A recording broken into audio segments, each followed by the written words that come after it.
It's you talk, baby. You Talk family, what go on? This your boy D. I wanted to come on and tell you guys thank you to everyone, my whole entire You Talk family that's been supporting me since I started doing this back in 2020. Thank you guys so much. I love you. I appreciate you guys. And a big thank you to everyone that is signed up with your You Talk memberships. Thank you very much. I appreciate you from the bottom of my heart. Thank you guys so much. I also wanted to say thank you and shout out to our super producer, the man himself, Mr. King Judge, KJ Production, Mr. Marquise Judge.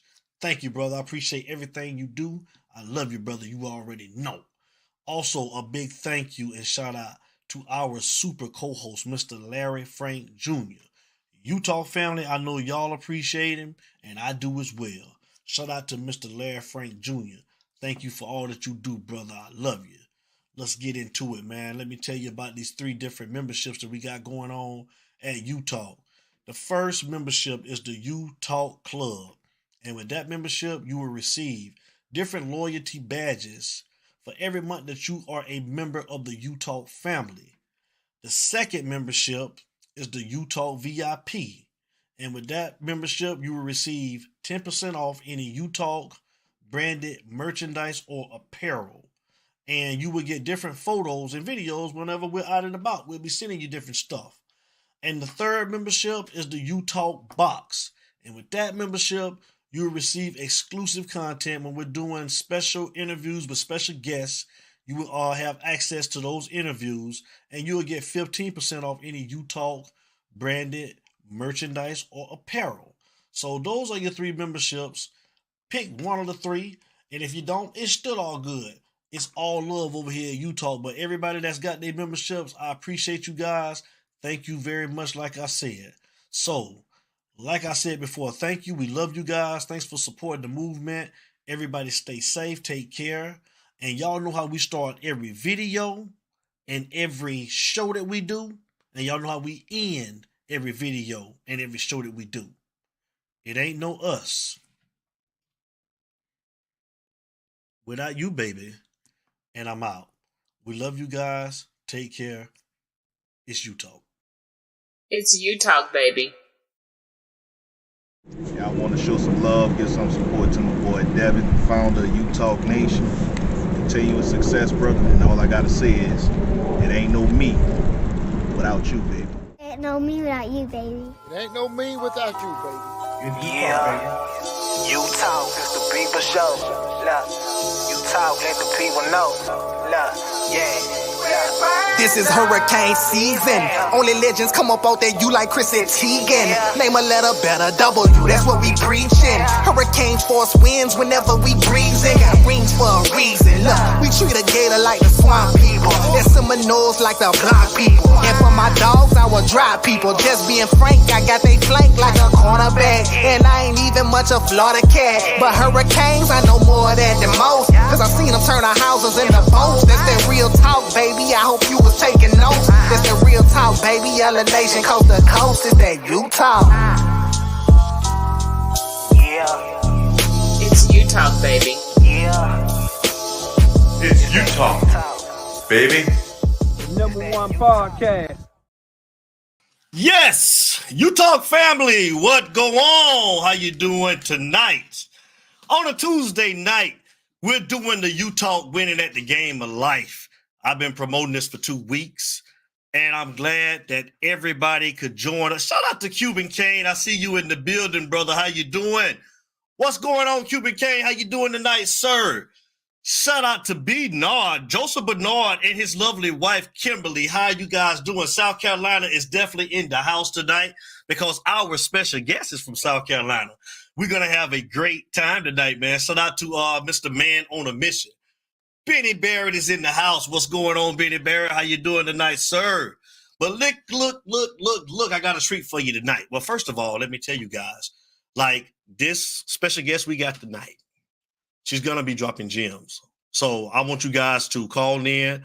I want you guys to have your questions ready. This is a special show tonight. And she's just got a story and she got some stuff to like drop on us tonight. And I've been waiting on this. Larry Frank been waiting on it. and we're going to just have a great time tonight. Also, I want to send a shout out, and I want to ask the U-Talk family to pray for one of our brothers, Will. I spoke to him today, our Florida State brother, Will, that calls into the show a lot, man. He lost his sister today, and I want to tell everybody to keep Will and his family in your prayers, if you would. He's supposed to be coming on the show to debate Chris Kane next week, but he called me today and told him that he won't be able to do it because he has to travel to New York to make arrangements for his sister. So we want to say we love you, Will. We'll be praying for you. And shout out also to our super producer, the man himself, Mr. King Judge. Production in your building. King Judge, what's going on? You know we love you over here at U-Talk, man. We appreciate everything that you do. Shout out to Joseph Bernard. There they go. Shout out to South Carolina in the building. So look here. Look. I'm going to go ahead and bring our special guest on. So without any further ado, I want you guys to give a warm welcome. I'm going to let her introduce herself. I just want to say the name, and I'm just going to bring her in because we are ready for this. We've been ready for this for the last 3 weeks. So you guys welcome our special guest, Miss Kerri Smith, to U-Talk. Miss Smith, thank you. Thank you so much. Well, Miss Kerri Smith is in the house. How you doing tonight, Miss Smith? I'm fabulous. It's so wonderful to be here with you all tonight and have this opportunity to share and spend this time with you all tonight. I would like to just start off saying my thoughts and prayers. I think everyone is with the folks that have already dealt with Debbie, the hurricane, and then also those that will be facing it. Here in South Carolina, Charleston is already well underwater, and where my thoughts and prayers are with everyone that's had any kind of damage or had faced anything with this storm, and for the lives lost. Yes, ma'am. Also, I want to bring my super co-host in, man. My brother, our guy, Mr. Larry Frank Jr. is in the building. Mr. Larry Frank.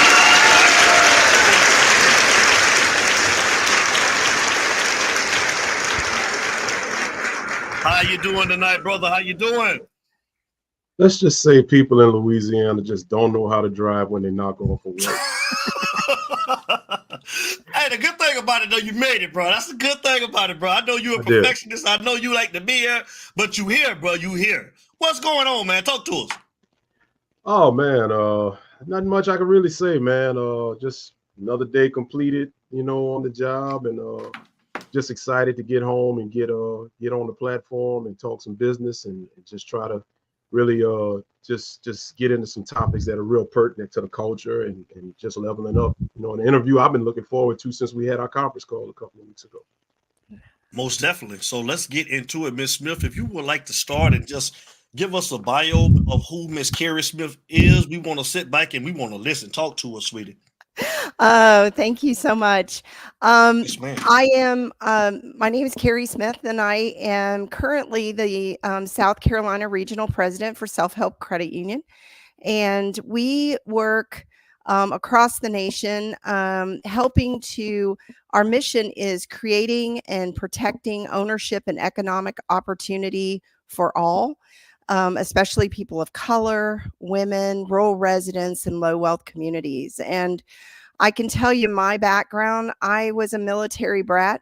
I moved, I went to 12 different schools by the 10th grade and saw a lot, lived in New Orleans as a child. And I can tell you that was very interesting growing up and spending those 3 years in New Orleans. And this time of year in particular, these hurricanes and being on Lake Pontchartrain. Yeah, I remember those scares. So, and I think that through that experience, and I was born in Panama City, Florida. So I'm a native. I have to tell you though, my loyalty lies with FSU. But I love. I forgot to tell you that, Frank. I forgot to tell you that, Larry Frank. Yes, she's a Seminole. Yes. Oh man, we got the chop. We got the chop going. Oh, but check this out, Miss Smith. Tell them who your husband like, Miss Smith. Yeah, my husband's a gator, so double whammy. We all messed up. Oh, okay. We won't hold that against him. We'll let you slide. But I can honestly say, being a native Floridian, that I always pull for my Florida teams, and there's always that rivalry, but there's a lot of love too, for all the teams, and especially those young men that work so hard out there on the field.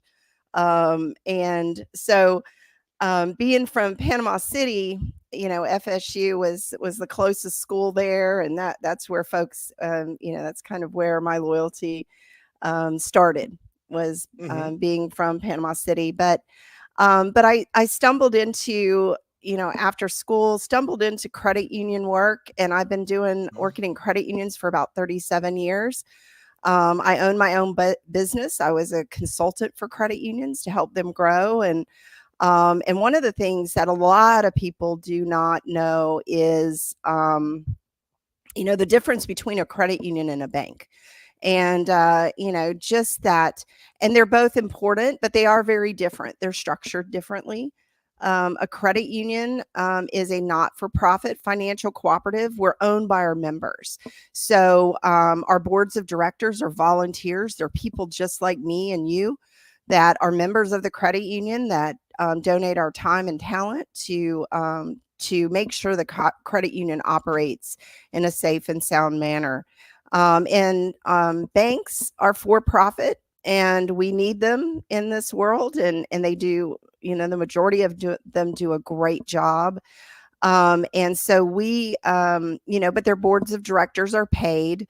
Their stockholders, are the ownership. And so that model really took me across the nation. I've worked with over 50 credit unions throughout the U.S., but I've also worked in 6 countries with credit unions, places like the Philippines, and have seen, worked with credit unions in Canada and in Australia, in Scotland, worked with some credit unions in Trinidad and Tobago, did some work in Curacao. So I've really seen the importance of this not-for-profit type model and how it really does help communities grow and thrive. And it was that experience and really a blessing from God that I ended up at Self-Help, because we really do live out that mission. And our big focus right now is reducing the racial wealth gap, and through home ownership and small business. So, wow, Larry, I'm gonna let you get in there, and then I'll go after you, Frank. All right. Well, first things first, I gotta ask, since you spent 3 years down here in New Orleans, where I'm at, a couple of questions. Sure. How did you like crawfish? Oh my goodness, I love some good crawfish now. That and the and blue crabs, there is nothing better. And in New Orleans, the food was amazing. I don't think anywhere we've ever lived had better food than New Orleans. Absolutely. Yeah. So you said like you were a military brat. Were y'all stationed at the Jackson Barracks or at the Naval Station in Belle Chase? Like, my dad was in the Coast Guard, so he worked like Pontchartrain boating safety there. So we actually lived in Coast Guard housing in Little Woods at the time. I don't think they're there anymore, but that's where we lived. Yeah, Little Woods. That's New Orleans East right there. Yeah, you're an adopted daughter of New Orleans. Not too many people know about Little Woods and East Street. Well, I have to say, I almost lost an eye going to, the Bacchus Parade that year when we lived there, because my mom poked me in the eye with some of the scenes. And being a young kid, was definitely a different experience. Absolutely. So, yeah, I just want to get into it. And you answered one of the questions that I was going to ask, which was the difference between a traditional bank. Larry, Larry, give me 1 second. Not to cut you off. We have got a special guest. We got a special guest. Oh, and I he see coming it, in just yes, we do. Miss Kerri Smith. This is a UM great. This is a UM Hall of Famer. This is our guy. This is Mr. Melvin Bratton is joining us, man. Mr. Bratton. Mr. B. What's going on?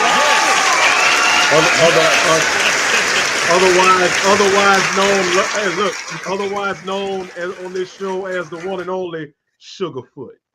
Yes. Love that. Miss Kerri, first of all, I truly apologize. You got yourself into a mess with these two characters right here. I don't know how y'all let this beautiful young lady, y'all talk to her into getting on this show. And Lord have mercy. I'm praying for you, Kerri. I'm praying for you, okay? Thank you, Mr. Melvin.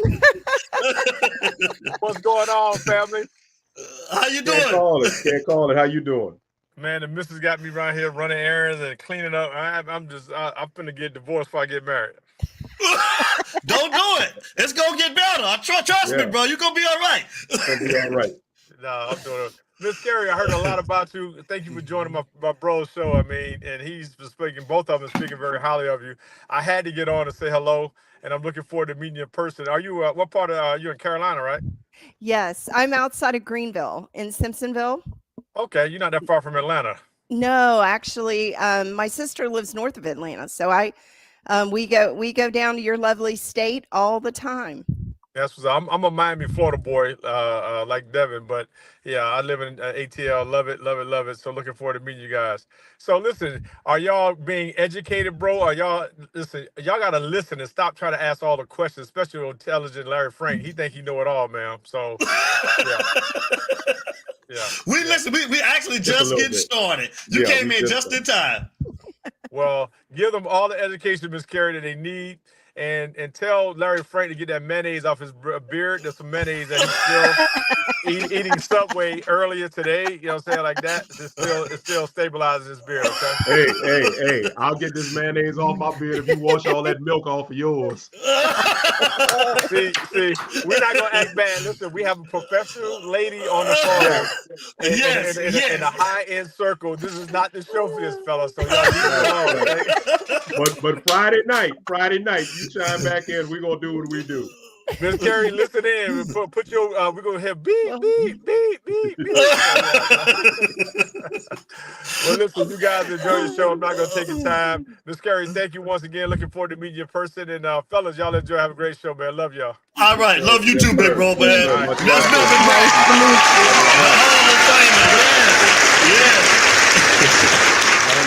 Miami Hurricane great. Yeah. That was awesome. That's our beloved. That's our beloved big brother right there. Yes, that's him. I just wanted to get back into, and like I was saying, you had already answered one of the questions I wanted to ask you, which was the differences between a traditional bank and credit unions. But I'm going to go ahead and piggyback off of that and ask you. I've seen where it's been recommended in a lot of cases that when you want to go for a mortgage loan or an auto loan, that it's more beneficial to go through a credit union because they have a little bit more lenient lending and credit policies and stuff like that. They're a little bit more lenient on your credit than traditional banks. Is there any truth to that? Well, there is. And the reason for that is because, we return profits back to the members. And so that's generally in the form of higher dividends on savings or lower interest rates, because we're not paying a board of directors and we're not paying stockholders, but because the members own it. And so generally that is the case. There are exceptions, if you have, super great credit and there may be some opportunities at different institutions for a little bit lower interest rate. It's just the difference between, their income structure and what they do with the profits of that institution. Okay. And getting back to the CEO and the shareholders and the corporate structure of it, is it more beneficial to the members, which would be the equivalent of, I guess you could say, an account holder at a traditional bank. Does it benefit them more to not have that corporate structure? Because, you know, when you start talking about a CEO and you start talking about shareholders, there's a lot of stuff that goes on at the top behind those closed door board meetings that we don't know about, that can inadvertently affect, you know, us, the regular people. You know, Right. I've always heard about how, you know, your money is always not I shouldn't say insured, but not guaranteed in a bank, that they literally will take your money and loan it to other entities or whatever. But on the flip side, when you're looking for a loan, they have these tight restrictions to where, you know, it's harder for you to get some sort of financing or something like that. So do you feel that not having that corporate structure, similar to, or what a bank has rather, do you feel that that's beneficial to the members of the credit union? Well, I think it is especially in the way that because each member of a credit union, you have a vote. It's a democratic structure. So if you don't like what's going on at your credit union, you can go to the annual meeting. You can raise, you can run for the board. It doesn't matter if you have $5 or $500,000. Each member only has one vote. So, which is unlike, stocks or even boards, because it is about how much money you have instead of just, participating and you have an ownership in that organization. So, and I think that a lot of credit unions, because of that structure, we invest, more in communities, but we work really closely with a lot of banks in every community that we have a branch in, because we can't do it by ourselves. And each of them, whether it's a credit union or a bank, they each have a different mission. It's a little different focus. And so there's a lot of times where we're not as competitive for folks that have a paper, they have a 750 credit score. We're not going to be we're not going to have the lowest interest rate. But where we are competitive is for folks that have been pushed out of traditional financial services, that have the lower credit scores.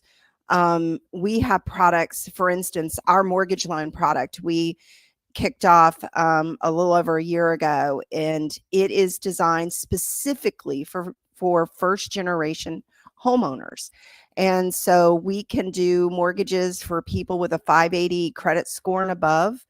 We hold them on our books. So there's no, they're not conforming. So we can take alternative credit. So we can look at your cell phone bill, we can, your light bill, and a lot of these other, mortgage companies or banks, they do all conforming loans. The other thing we do that a lot of lenders don't do is we don't charge PMI or, mortgage insurance, which can save people a couple of $100 a month.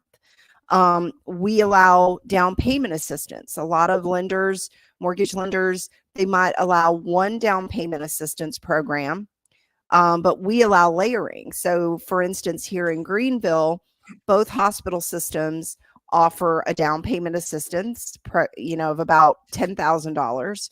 We have down payment assistance. It's another maybe $5,000.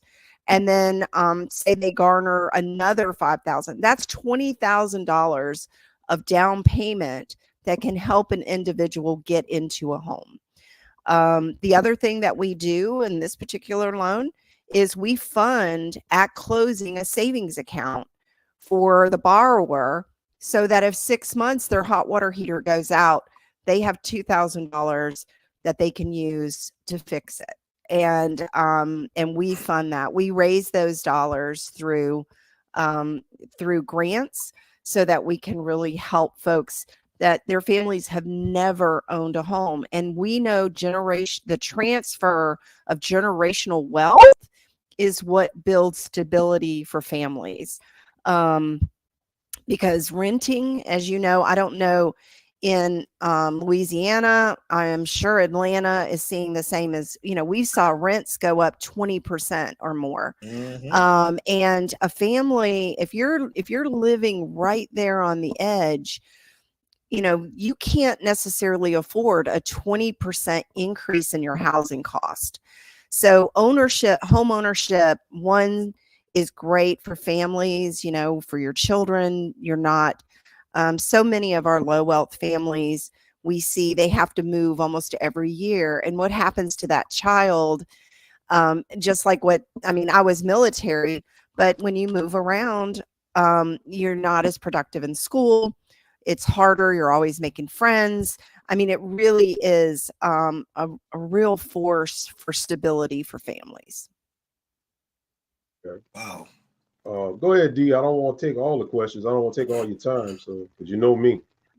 Hey, no, Miss Smith, no, we're gonna be here for a minute. And I told her she got a lot to talk about, man. But my question was, me being a small business owner, how does a small business go about asking for a loan from a credit union? That would be my question.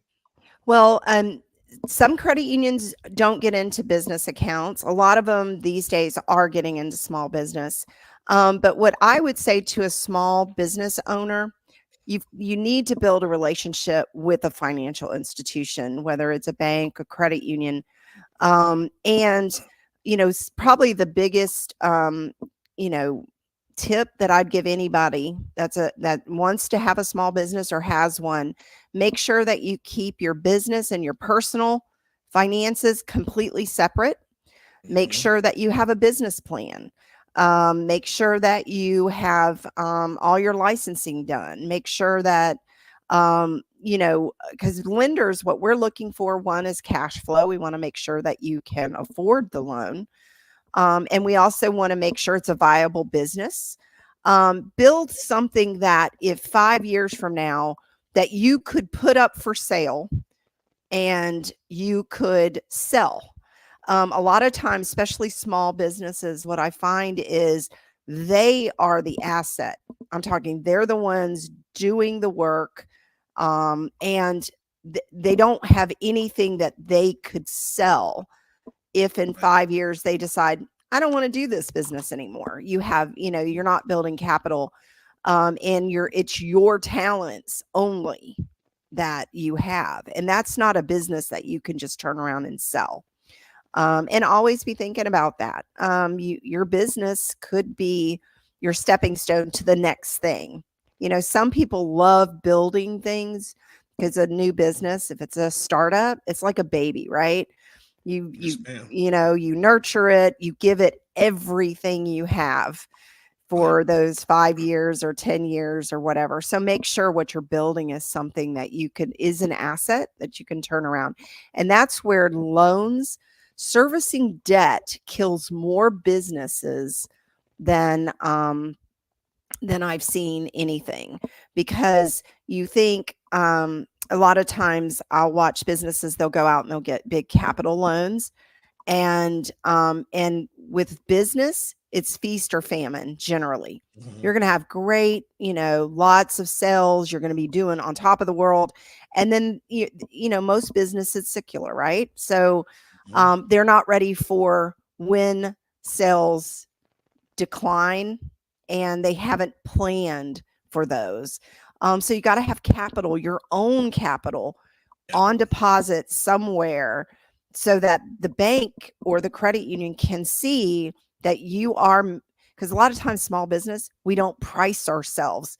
We think, oh, if I price myself mid-market, or even depending on what it is, at top, being and not to disparage Walmart, but to be the Walmart of any business is not necessarily a good move.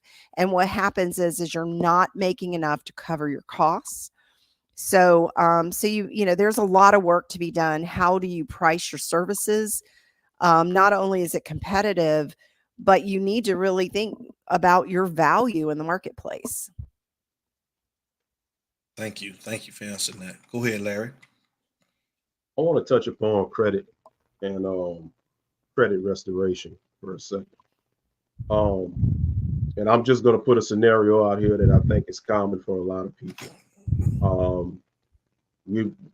I'm in my mid 40s, latter 40s. D's in his latter 40s. We've all been young. So for those that may be watching, or watch the rewatch when it re-airs, they may be in a situation where I know I have no shame in saying I've been there. I've been very irresponsible in my younger days with my credit, as many of us have. So let's just say you're starting off square one. I won't even go with a mortgage. Let's start with an auto loan, because what's the first big purchase that most young adults want to buy? A car. It's a car. So what is the easiest way, or what's the best way, I should say, if maybe you've been turned down on, because I don't think a lot of people realize when you go to the car dealership and you put in that credit app, you think you're just putting in one credit app. You put that credit app and they're going to shop it by multiple credit inquiries and multiple companies. So you might have 6, 7, 8 different inquiries. You already have shaky credit, and each ding is going to knock your credit down more and more and more. Yeah. I've always been told that it's better to go in with your own financing if possible. But, if you're down there in the lower 500s, it's going to be kind of hard, I would think, to get your own financing from a credit union or a bank. So what would be your guidelines before, say I know I want to buy a vehicle, but hey, I'll just be honest, I know my credit is not where it needs to be. If I give myself, say, 6 months to max a year, what should be the steps in order to put myself in a position where I can go to one of the credit unions and say, hey, I want to use this financing. I want to go with my own letter so I can pick what I want. I don't want to deal with a finance company. I don't want to deal with the dealership. I want to give them this approval. How do we do that? Well, that's a great question. And I'll say right now, no, we do not prepare children and young adults for life where it comes to money. I didn't learn anything about money. And I will say, I work every day with folks that have really, struggled with credit. And I want to start really just first thing I want to talk about money is, what is money? Because a lot of times I'm talking to young adults, I talk to adults, and at the very basic definition of what money is, it is at its very core a medium of exchange for your labor. So, and what I know is that people don't think about it that way. There's a lot of emotions wrapped up in money. And we know from studies that children, their financial buying habits are cemented by the time they're 5 years old. Why is that? Because they're going to do exactly what their parents did. So if their parents weren't good with money, they're not going to be good with money. And so when you get to, and so I see a lot, and unfortunately, I also see a lot of young adults that their parents actually use their Social Security number. And so these young adults don't even know, they go to get their first loan, that their credit is just horrible. So, but the first step that I always share with folks is get a copy of your credit report. And you can go to CFPB.gov. That's the Consumer Protection Bureau. And from there you can go on and you can, and that's the best place to go to find your free credit report, or go to your credit union. Most every credit union in this country offers some kind of financial education, and know what your credit score is, know what it says on your credit report. And a lot of times it's not that you have bad credit, you just don't have any credit. And I'll be the first one to tell you, it's a rigged system. It's all because it gives nobody credit for paying outright or paying cash for a car or for any purchase or anything. So, but it affects every part of your life, not just the cost of credit. It impacts the jobs that you can get. I worked really closely with GE when I was at their credit union, where they couldn't hire engineers. They had the education, but they couldn't hire them because they couldn't get a security clearance to do the job because their credit score was so bad. Then it impacts any kind of insurance. So your car insurance, your life insurance, you're going to pay more if you have a poor credit score. So it is, while credit scores were set up to help lenders like myself figure out, are you a good credit risk? But it has taken on a life of its own in other areas. Like, what kind of deposit are you going to pay for your apartment? Or your utilities? Are you going to have to pay a deposit, or is your credit score good enough so to not have a deposit? So those are all things that the credit score. So even if you're not looking for a loan right now is the time to know what your credit score looks like. Start working on it. When you're good, car buying is one thing that I have seen that is the biggest barrier to home ownership. And why? Because folks go out and buy a car and their loan payment is $700, $800 or more a month. Well, they can't have that loan and a mortgage. And so they already bought the car, but it's keeping them out of owning a home. Cars depreciate. You lose money on that. You make money on a home. So the first thing is, if you can save up, and one rule, or not one rule, one tip I always tell everyone is test drive your payment before you buy a car. And the reason that I say that is because if you believe that you can afford a $500 car loan, I want you for 3 months to put $500 into a savings account. If after 3 months you've never been tempted to touch it, then you can afford that car loan.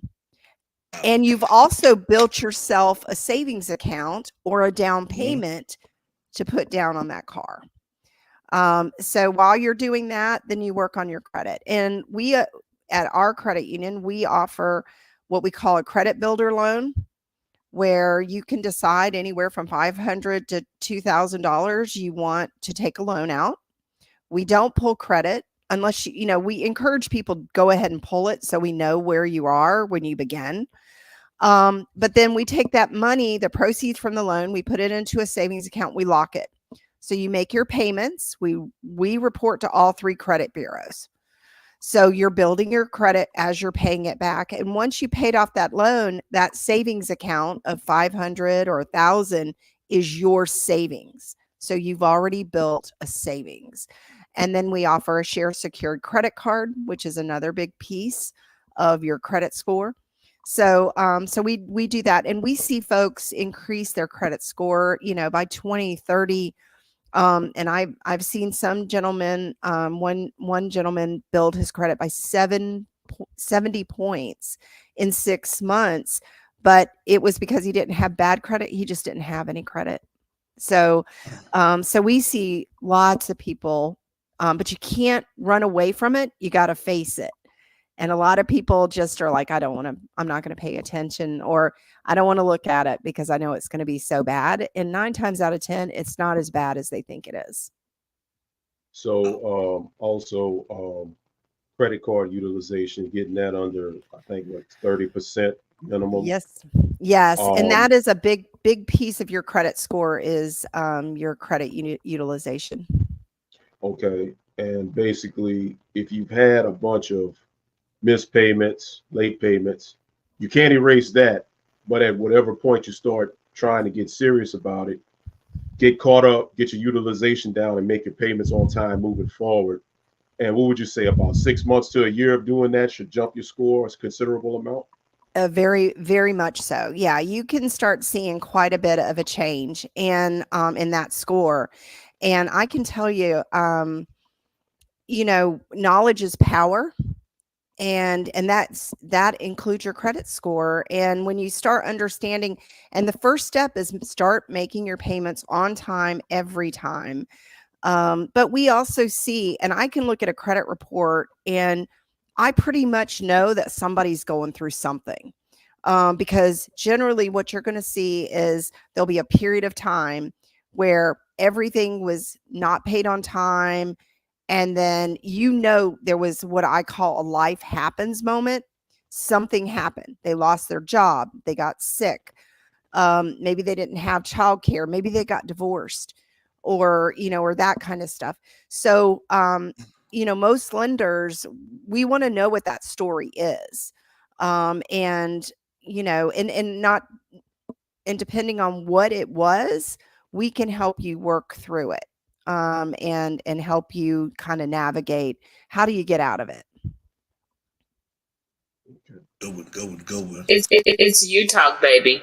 If you just joined Utah, we got South Carolina's regional president for Self-Help Credit Union, Miss Kerri Smith, on the line with Utah. I want you to touch a little bit more on that because you and I had a conversation the other day. We were talking about just how important it is to, not go out here and blow your money when you're making money, to try to invest or save your money. You had a good story that you was talking about a football player. Can you please share that story that you and I was talking about the other day? Because I think a lot of people need to hear that, Ms. Smith. Oh, well, this is I was managing a branch in Orlando. And one of my members was, he had been a member. His mom came in, opened his high school account when he was in high school, went to college, played football in college. Then he went to play for the Tampa Bay Bucks, and he was a lineman. So he got signed as a rookie. He was making about $15,000 a game, so a week. And every week, that young man's account was overdrawn. And I kept telling his mom, $15,000 a week. And I could see where he was spending his money because he was writing checks, because this was back before, people had debit cards and things like that. And he was buying $1,000 suits, $1,000 shoes.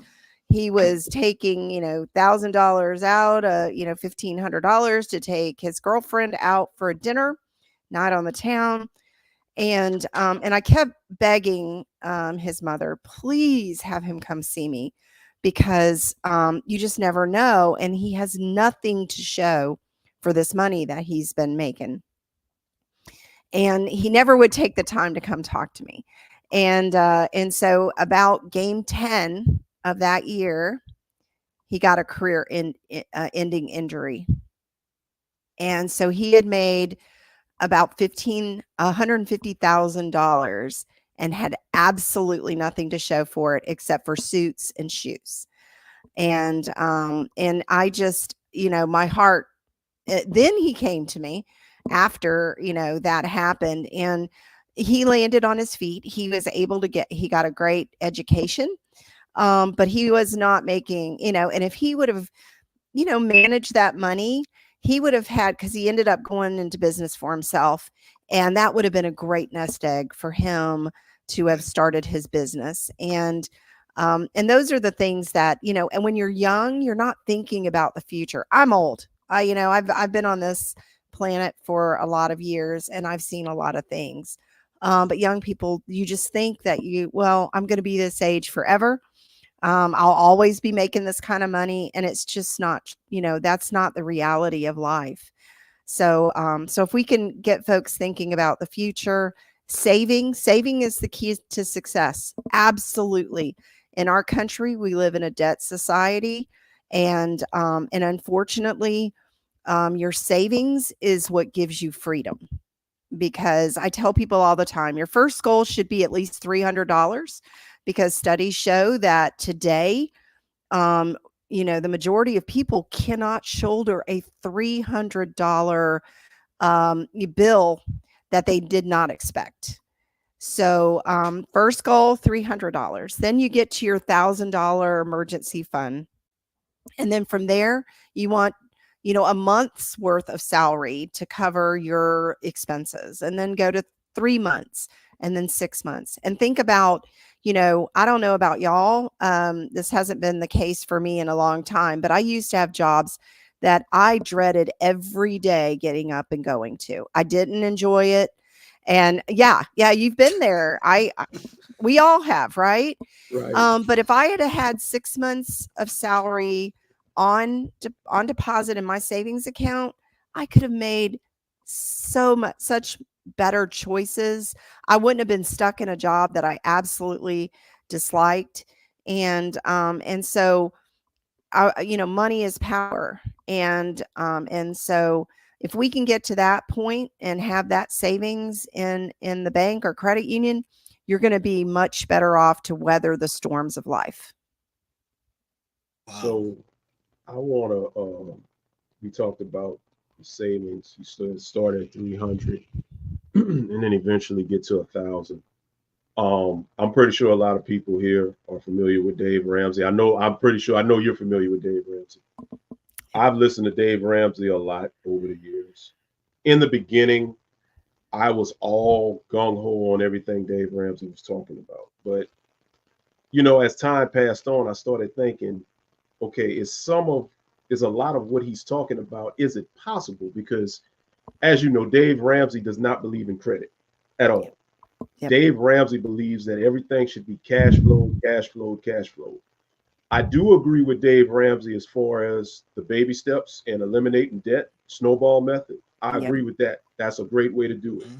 I do agree with him on the $1,000 emergency fund, and it's online with what you just said about being able to save your salary, 6 months of your salary for whatever storm may come along.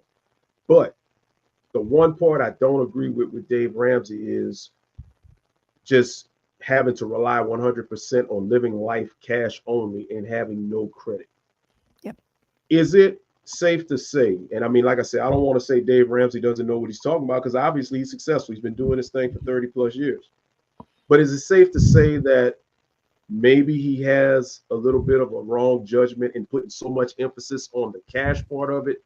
Because credit is important in so many ways. What are your thoughts on that? Well, I agree. If credit only impacted credit, that would be one thing. But like we talked about a little bit ago, it impacts so much of your life outside of just getting credit. But there are some things that, especially for folks that have never been homeowners, for you to try to save up enough money to buy a house in cash, that is a mountain that most people cannot climb, especially if there's been no generational wealth transfer. A lot of folks that have family, nobody in my family owned a home. So there was no, like my mom and dad, they weren't able to help me with the down payment, which a lot of very fortunate people have that benefit.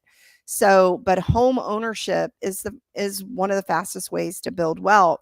And I think, and not purchasing a home and just kind of try to wait, because to save enough to buy a house outright, you're just not going to get ahead of the housing costs, especially for folks that don't have the generational wealth transfer.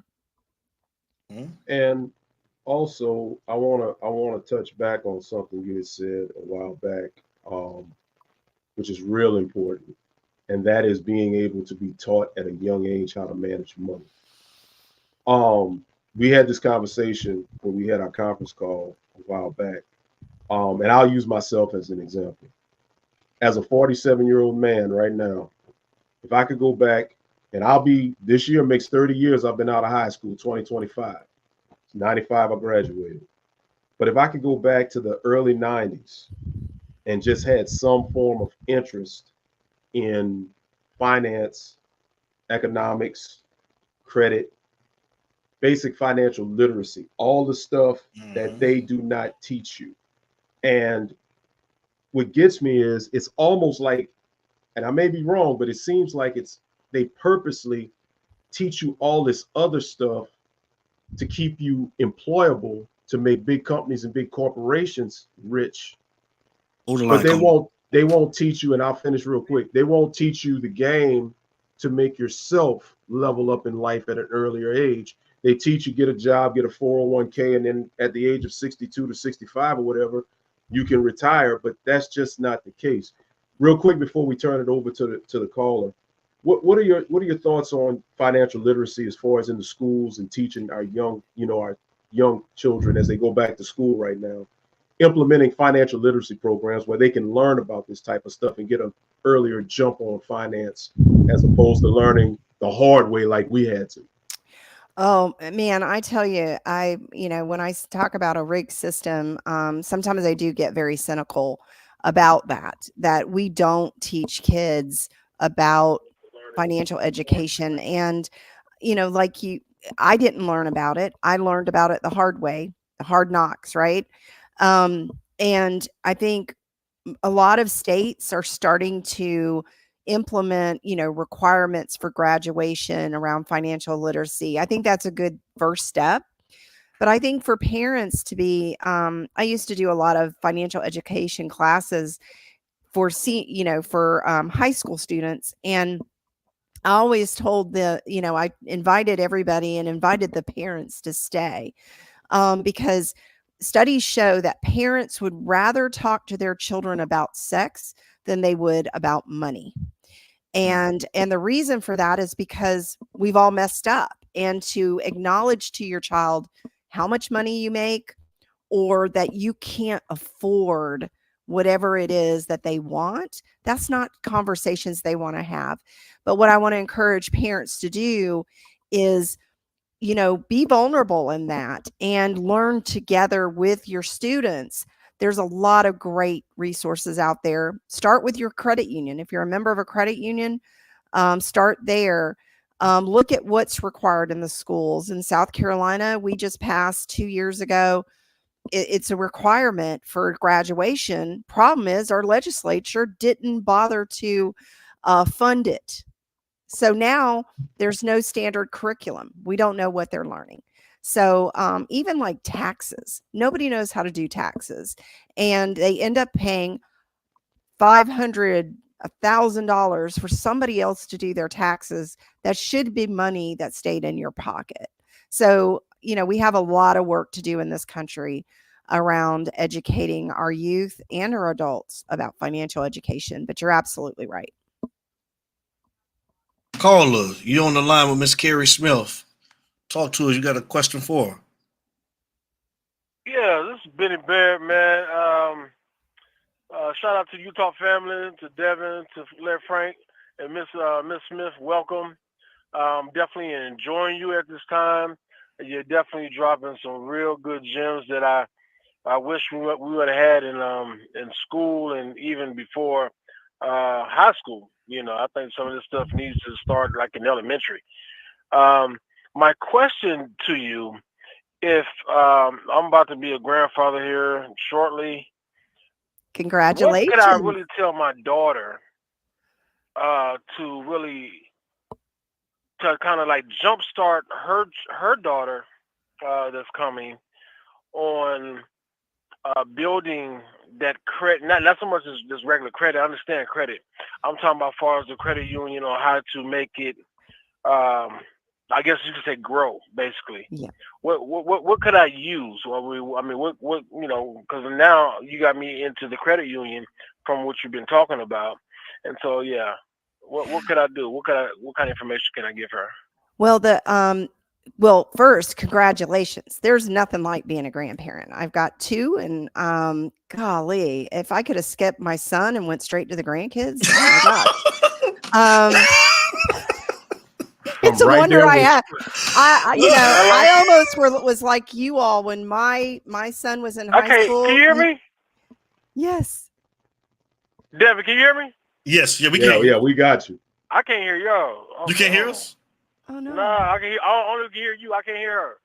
You can't hear Miss Smith? Oh my goodness. I cannot hear Miss Smith. I got my TV on mute.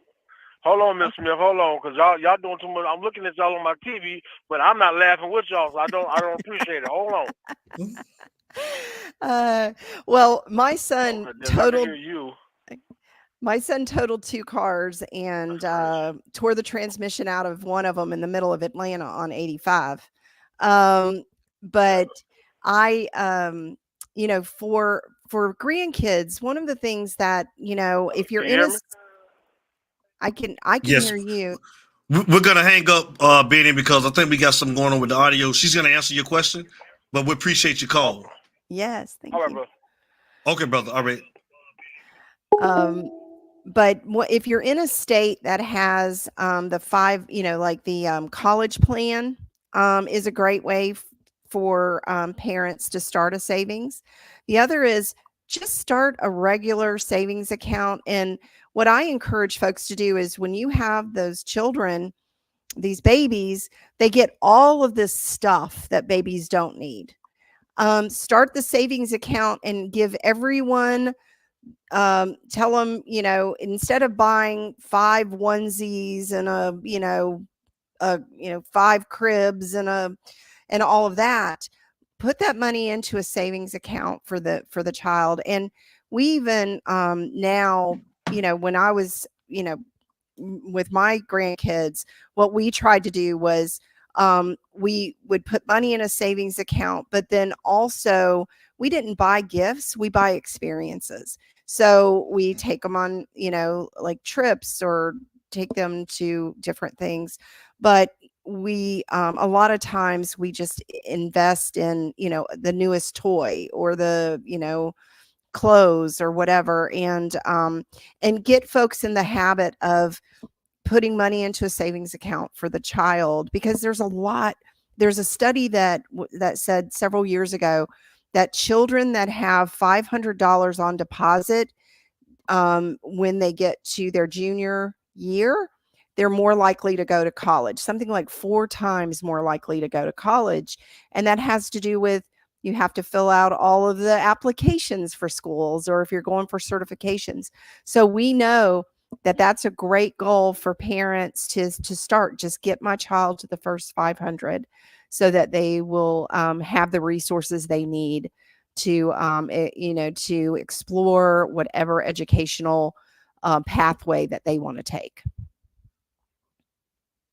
Wow. Thank you for answering his question, Ms. Smith. I don't know what was going on with the audio. I wanted to transition over now to politics. I know that you said that you got into politics. How did that become? Like, what made you want to get into politics? Whew, I don't know. I was crazy for a few minutes. I don't know what that was. No, but boy, that's an ugly business. But it was.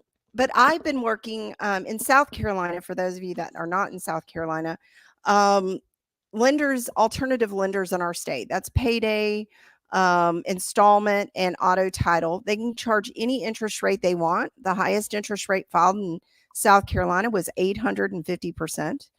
Our average interest rate is almost 395%. The highest contract I've held in my hand for a title loan was 749%. So back in 2019, I started working on legislation to curb predatory lending in the state of South Carolina.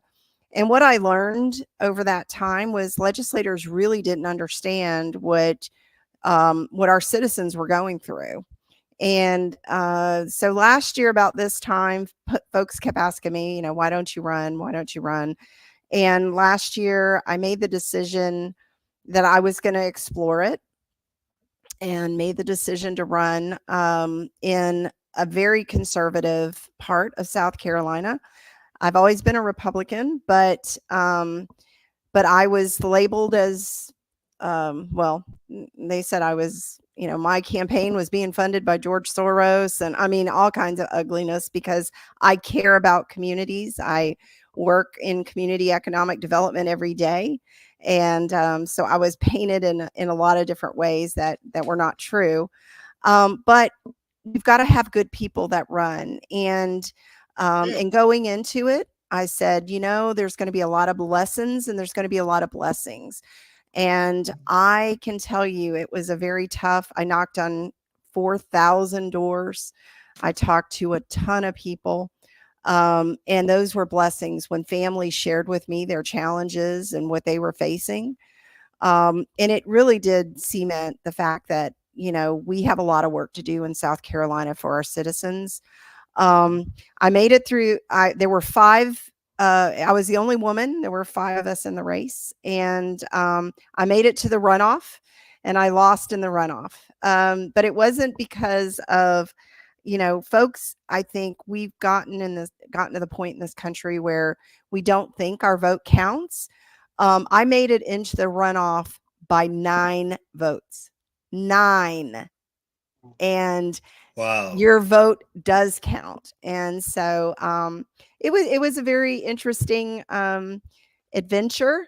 And I knew God was going to take me in ways that I had never been before. And I don't regret it. I met people that I would have never met if I hadn't went down this, this journey.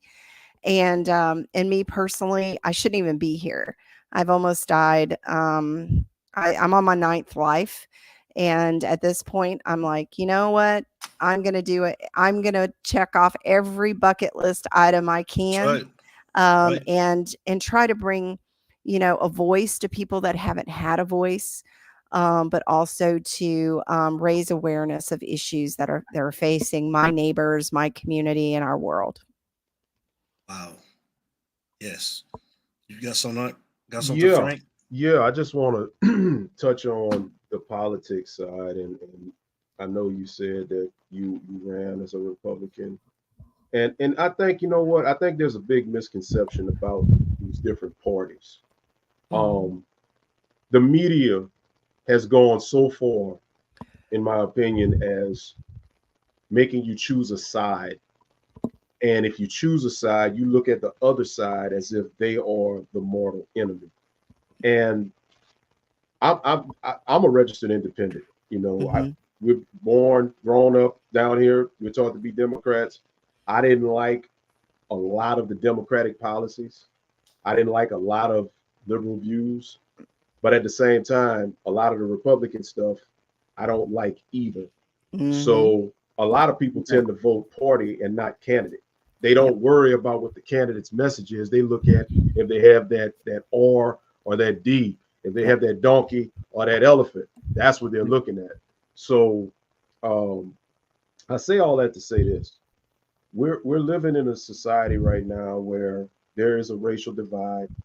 And we all know, listen, racism is alive and well. It's been like that before our time, and it'll be like that after we're all gone. That's just the way of the world. But Ms. Kerri, would you think that maybe one of the biggest problems, because this is what I've come to realize in the last couple of years, as bad as racism is, what about classism? Because to me, classism is way worse than racism, because classism, with racism, okay, I can't change this, okay? This is going to be forever. But with classism, you can change your socioeconomic status. You can change your income level. Yeah. And I think the emphasis on race is so bad that people are missing the point. And with classism, it don't matter if you're white, black, Latino, Asian. It's what bracket you fall in. You are going to be judged, just like racism with skin tone and stuff like that. Do you feel that with the way this political climate is, and listen, this presidential election is going to get ugly. It's already gotten ugly. It's going to get more ugly. I saw where Kamala picked her VP running mate today, and they're talking about how progressive he is and stuff like that.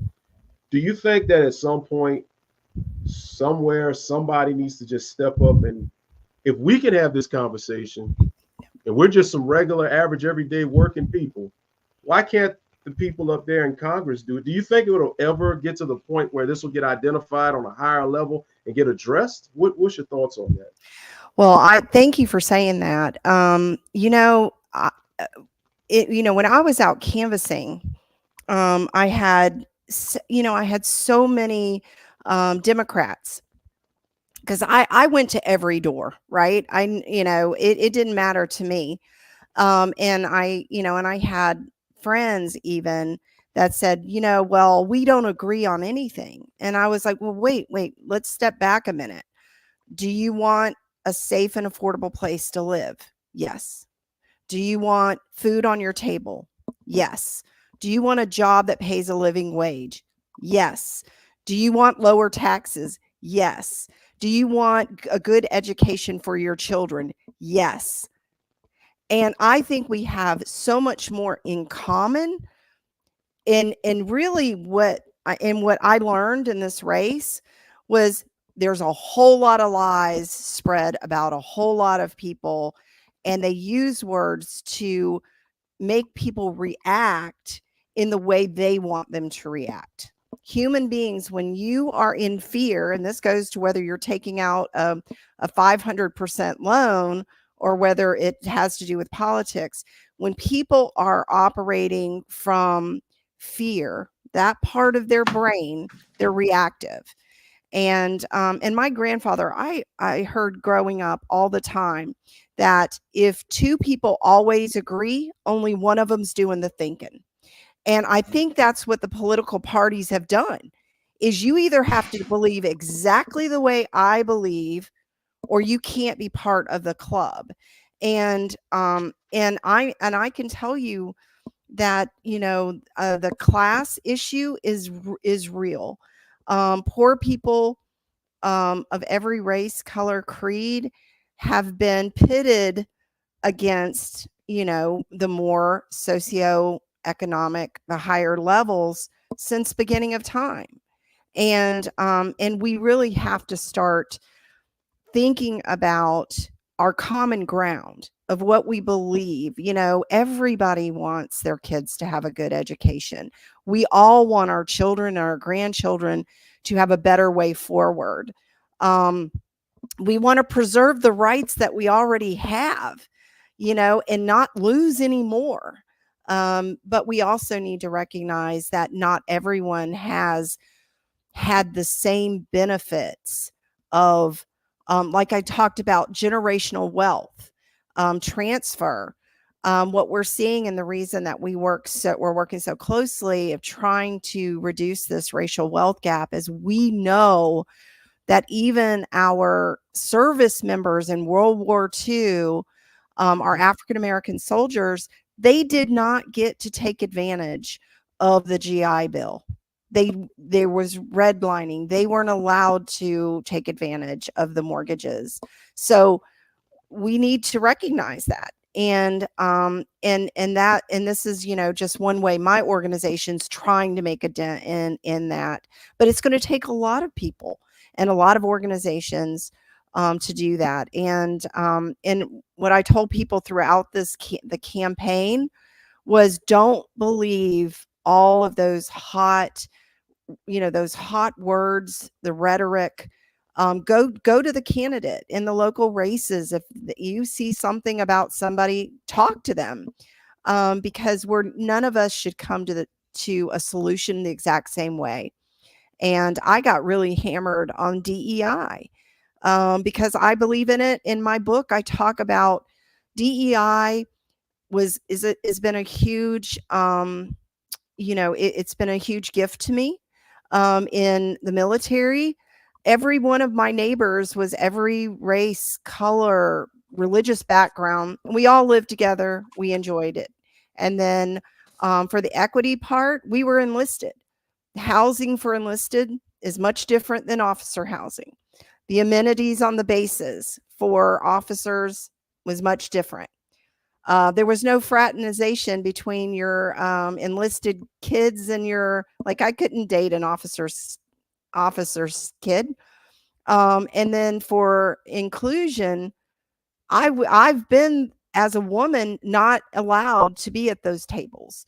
I had a boss literally at one job pat me on the head when I offered a solution to a problem, and was basically told, you were better off, in the kitchen or in the bedroom.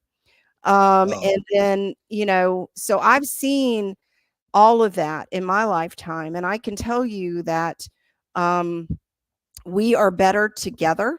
We make better decisions. We have I lead very diverse team, and I couldn't do it without the different perspectives, without the different voices. We're better, and I'm a better person because I've had that background, and I wouldn't give anything for those experiences and the things I get to do every day with people that don't look like me. And I value them tremendously and their voice. Oh, great answer. Great answer. I want to know what's your thoughts on Project 2025. Whew. And that is probably the scariest thing I've read in a long time. The database where you can apply to get put in a database to fill jobs. You know, I really, that is something that is weighing heavily on me. The more I read, the more, because I believe in our Constitution. I believe in, you know, we have the structure that we have for a reason. So I really believe we should, you know, I want to live by our Constitution. We don't need, you know, we don't need to rewrite it. We don't need to change it. And most of the agencies that Project 2025 wants to do away with are ones that these are agencies that protect consumers. They protect our citizens. So we need to make sure that that is, you know, that we do protect our people. Yes, ma'am. Yes, ma'am. Go ahead, Frank. I think it's important to recognize that Project 2025, and self-admittedly, I need to do this as well. I've kind of scanned over it a little bit, but I haven't gone deep into it. I would suggest everybody watching, if you have not looked into it or read it, read some of the provisions that they're calling for. It's a lot of, I mean, just off the top of my head, I can remember school lunches. I think free school lunches are going to be done away with. I think they're going to attack Social Security. Social Security is already depleted as it is, and they're basically trying to eliminate it. So that means like what we're paying into it right now, it won't be there when it's time for us. But the thing about us is, and what I love about what we do with this show, we try to do so much here and bring so many resources to give you another outlook on something you can do. Ms. Kerri, one thing that we do, we had another guest on about a month or so ago, Katie O'Neill, who he was my mentor in the stock market. And he taught me a lot. And what we try to do is we have a class where the same principles he taught me, we have our group that we teach. So real quick, I just want to get to investing. And we talked about taxes and stuff like that.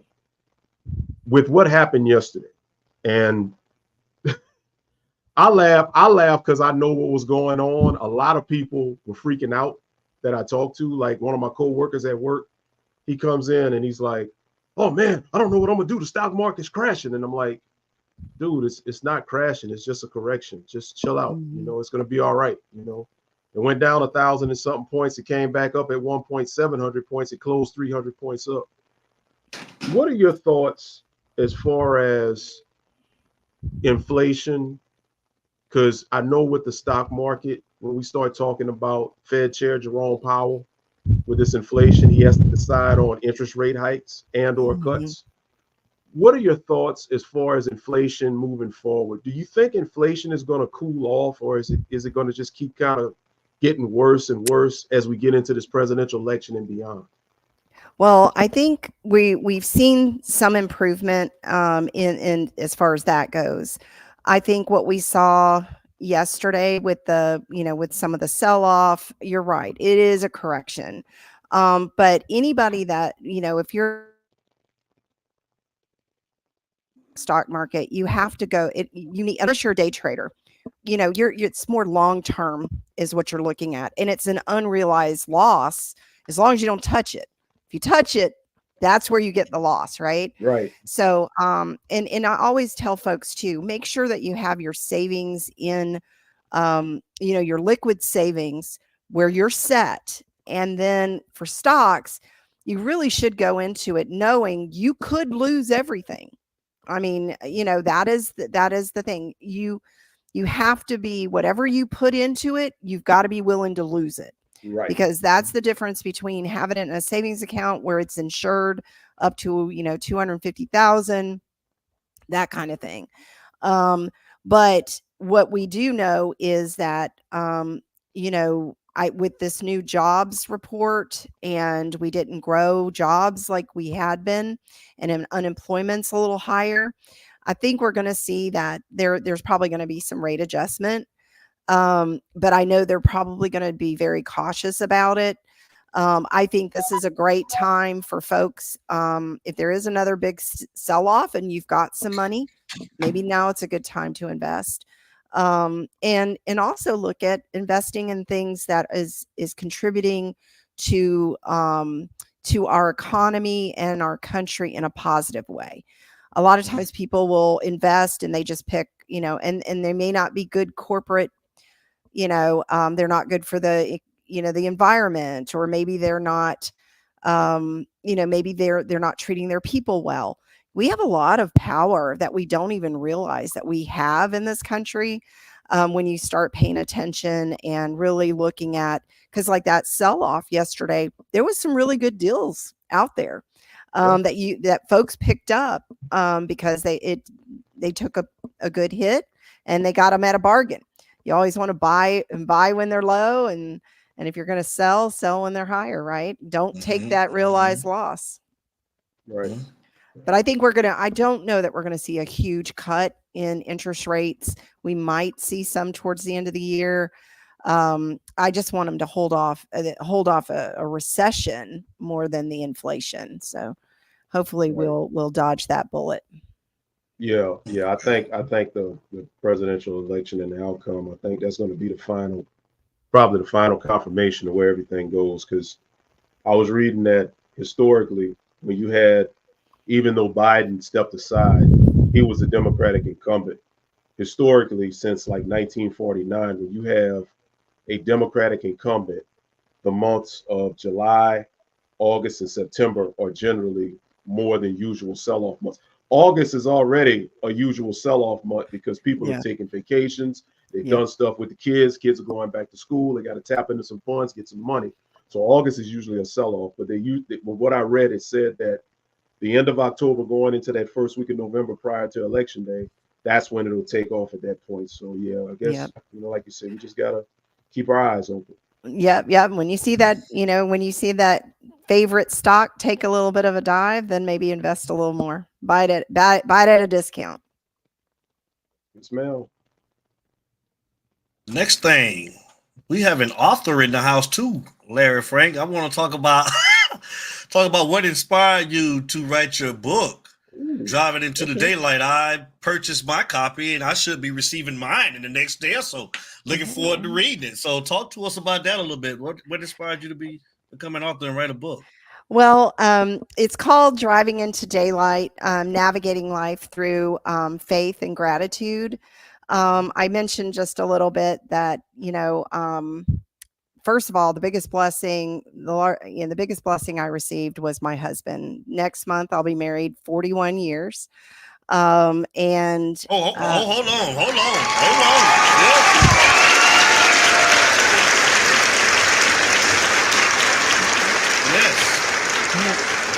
Yes. And I tell you, I couldn't do what I do. He's always supported me through my career. But most of all, we were married a month and 3 days, and I had emergency surgery, and we were told we had to have all the children we wanted in the next 2 years. I was 19 at the time. And so I remember waking up, and they had shared that with my husband and my mom, and said, and I woke up, and when they told me, I asked him, I told him, I said, if you want an annulment, I understand. Because I was going to go to college, and, we were going to, do all these things, and didn't want to necessarily start a family for 5 years or so. So he stuck by me through that. And I had my son and almost died. Both of us almost died. And that was on Good Friday in 1985.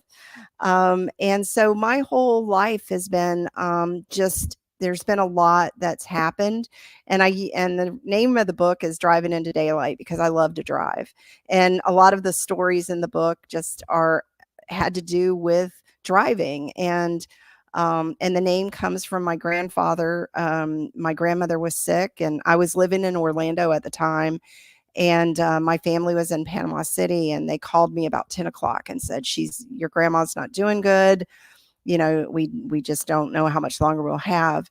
And I wanted to leave that night and load up my son. He was about 5 years old. I said, we're leaving. And my grandfather told me, he said, he called me Sugar Lump. He said, Sugar Lump, you never drive into darkness. You always drive into daylight.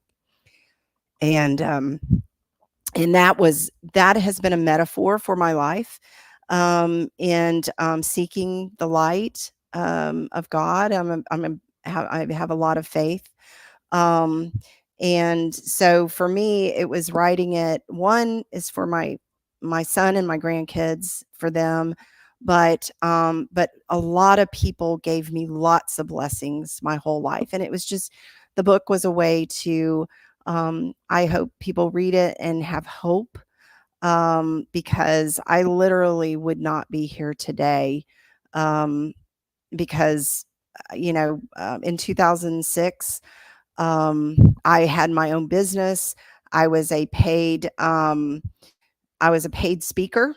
I traveled the world and spoke at conferences, large conferences. And in 2006, I had a root canal done. And in 6 years, I had 13 surgeries. I had 2 PICC lines. I had an infection in my jaw. So I developed blood clots around the catheter, had pulmonary embolisms. So I had doctors that told me that they have folks that didn't survive 1. I survived 2. And so then when I couldn't have IV antibiotics anymore, they told me I had to give myself a shot of Rocephin in the top of my leg, 1 gram. So it was about a 2.5-inch needle every day for 30 days. And it was so painful.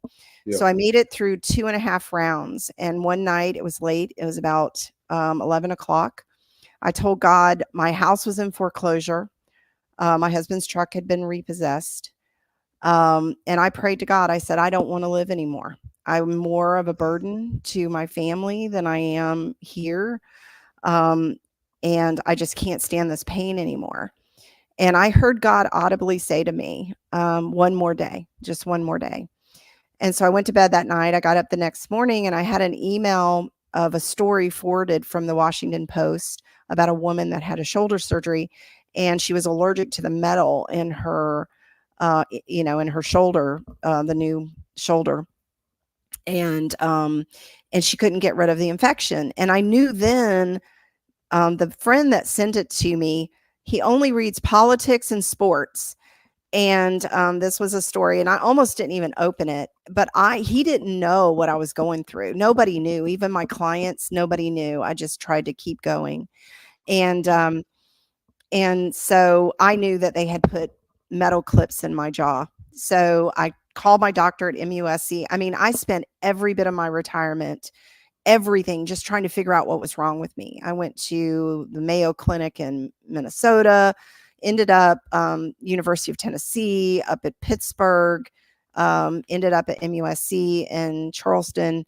And my doctor said, that's not what it is. I said, I don't care. I've already made the appointment. I'm going to see you. So he made me go through allergy testing. And sure enough, I was allergic to the metal. 3 months later, they did the surgery, and I haven't had a problem since. So you just never know how God's going to use you. But if I hadn't gone through that was well before my self-help days. If I hadn't gone through that, I don't know that I'd be doing the job I'm doing today.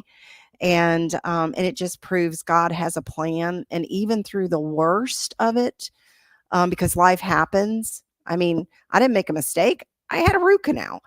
And, right. And so if it can happen to me, it can happen to anyone.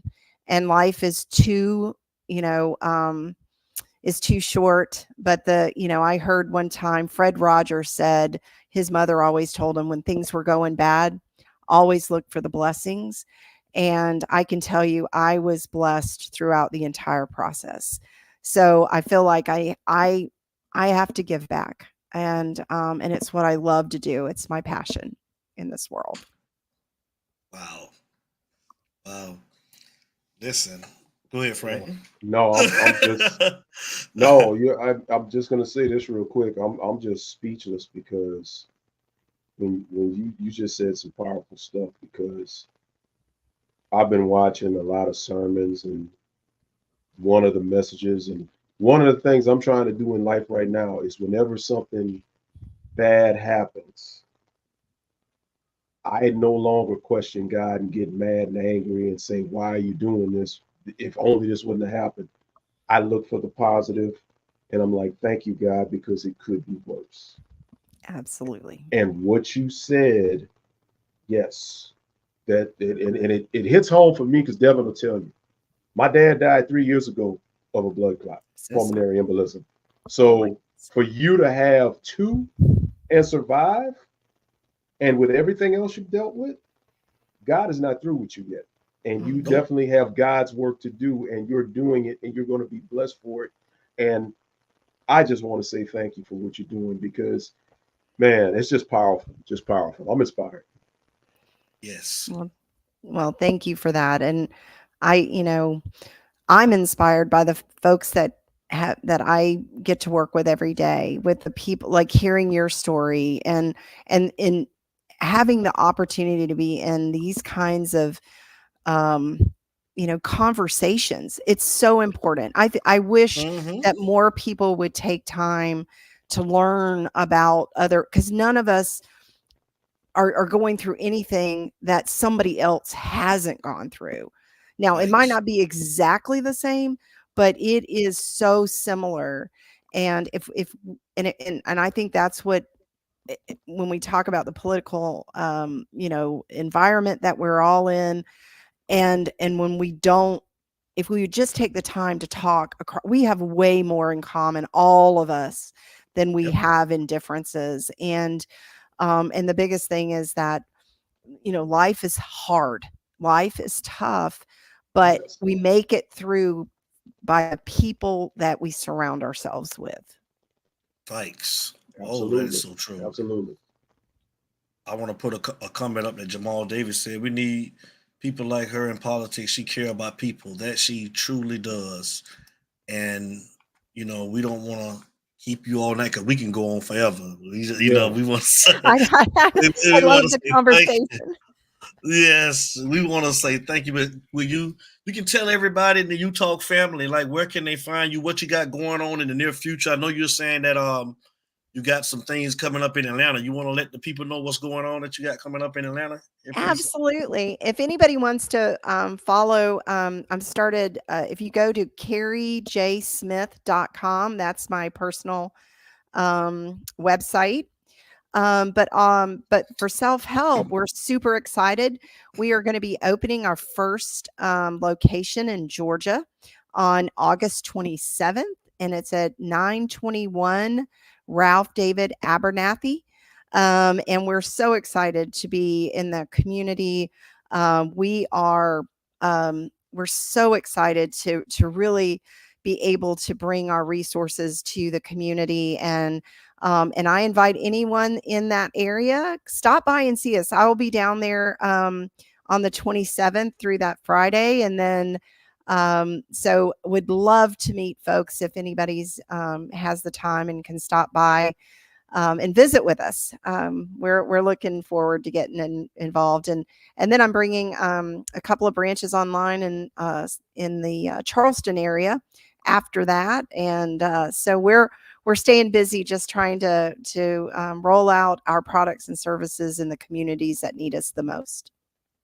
Yes, ma'am. And where can they pick up the book? Can you give them the website again? Kerri, KerriJ Smith.com. If you want a signed copy, you can get it there, or if you want to order it, it's on Amazon as well. So whichever. It was sold out on Amazon. That's where I went first. It was Oh, sold out. really? He said, Okay. yeah. Oh, That's why I well went to then, your website. Yeah, and got mine. Yep.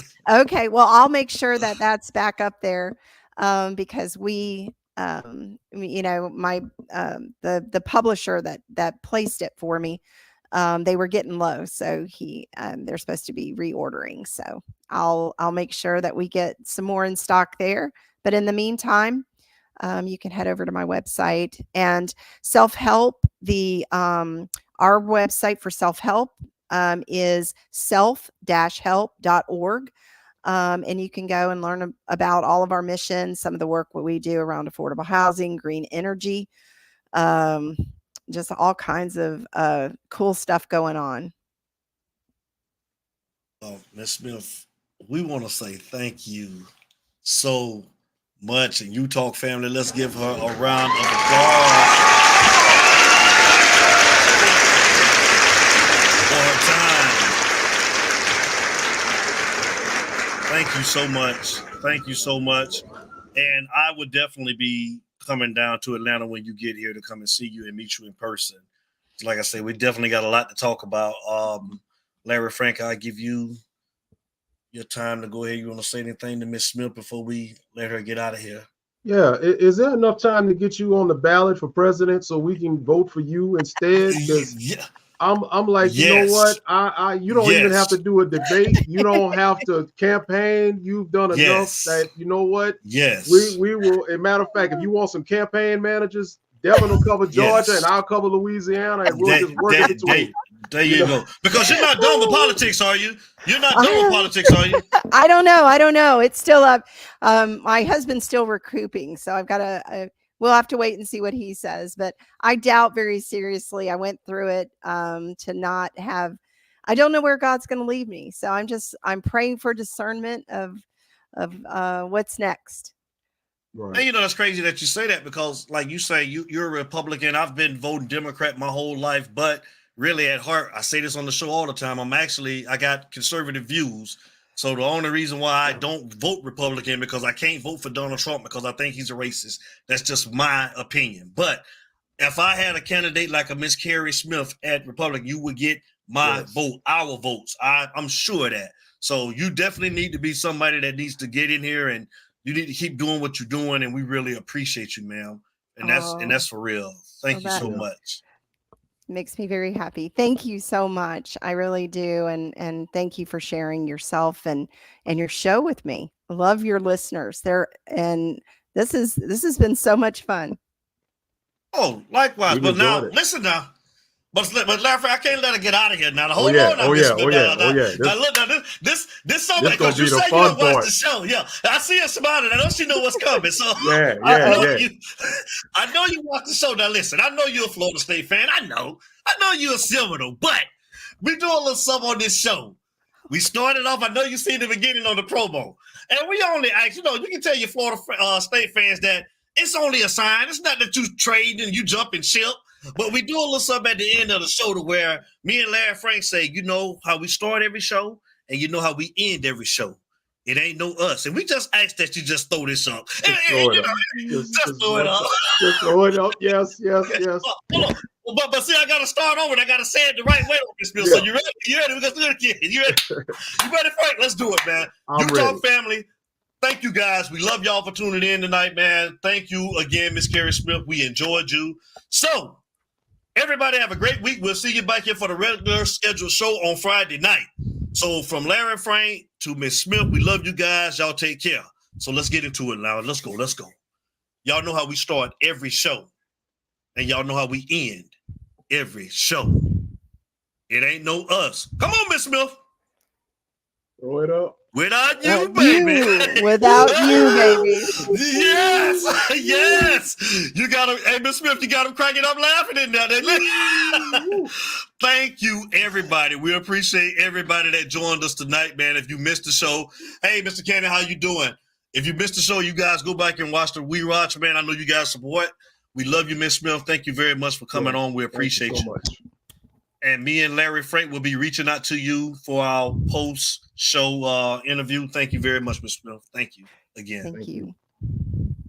Yes, ma'am. Everybody have a great week. Take care of yourselves. It's You Talk. See you later. It's You Talk, baby.